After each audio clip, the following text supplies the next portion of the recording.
आज मैं आपको एक ऐसे मुल्क के बारे में बताने वाला हूँ जिसका नाम सुनते ही लोग इसे नक्शे पर ढूंढने लगते हैं, मगर जब आप इस मुल्क की हकीकत जानेंगे तो शायद आप भी हैरान रह जाएं, क्योंकि इस मुल्क में एक आम मजदूर की तनख्वाह पाकिस्तान के वजीर आजम से भी ज्यादा है। एक ऐसा मुल्क जहां पूरी पब्लिक ट्रांसपोर्ट बिल्कुल मुफ्त है और जहां अमेज़न, नेटफ्लिक्स और पेपाल जैसी दुनिया की बड़ी कंपनियां अपने यूरोपीय दफातर रखती हैं, क्योंकि यूरोप ने कारोबार, टैक्स और दौलत के हवाले से ये मुल्क एक खामोश ताकत समझा जाता है।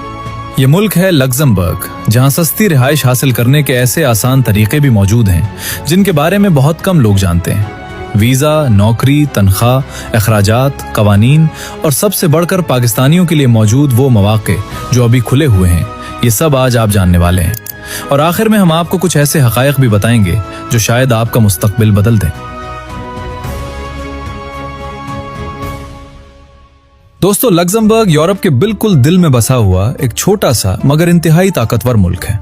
तीन तरफ से फ्रांस, जर्मनी और बेल्जियम ने उसे घेरा हुआ है, यानी ये मुल्क यूरोप के सबसे बड़े और अमीर ममालिक के बिल्कुल दरमियान में बैठा है।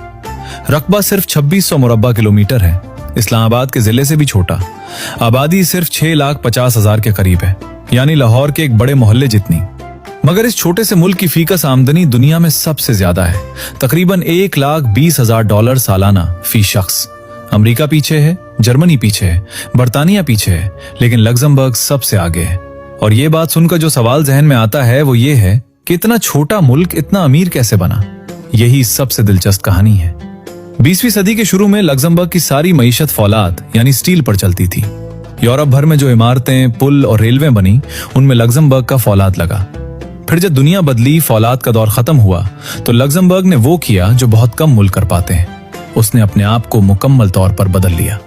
हुकूमत ने फैसला किया कि हम फाइनेंस और बैंकिंग का मरकज बनेंगे। टैक्स के कवानीन आसान किए गए, गैर मुल्की कंपनियों को आने की दावत दी गई और देखते ही देखते लंदन के बाद लग्जमबर्ग यूरोप का दूसरा सबसे बड़ा मालियाती मरकज बन गया। आज यहाँ 500 से ज्यादा बैनुल अक़वामी बैंक काम कर रहे हैं। अमेज़न ने अपना यूरोपीय हेडक्वार्टर यहाँ बनाया, स्काइप यहाँ से शुरू हुई, पेपैल का यूरोपीय दफ्तर यहाँ है, नेटफ्लिक्स भी यहाँ है। ये सब इत्तेफाक नहीं, ये एक सोची समझी हिकमत अमली का नतीजा है। और अभी एक और बात सुने जो शायद आपको हैरान कर दे। लग्जमबर्ग खलाई सनत में भी सरमायाकारी कर रहा है। खला में मौजूद एस्ट्रॉइड से मिनरल्स निकालने का कानून बनाने वाला दुनिया का पहला मुल्क लग्जमबर्ग है। यानी ये छोटा सा मुल्क सिर्फ जमीन पर नहीं, खला में भी अपना मुस्तकबिल देख रहा है। यही सोच इसे बाकी दुनिया से अलग करती है। अब बात करते हैं लग्जमबर्ग के खूबसूरत मकामात की, क्योंकि ये मुल्क सिर्फ पैसे की बात नहीं, ये एक इंतहाई खूबसूरत जगह भी है। लग्जमबर्ग सिटी पूरी दुनिया के खूबसूरत तरीन दारुल हुकूमतों में शुमार होता है और यूनेस्को ने इसे वर्ल्ड हेरिटेज साइट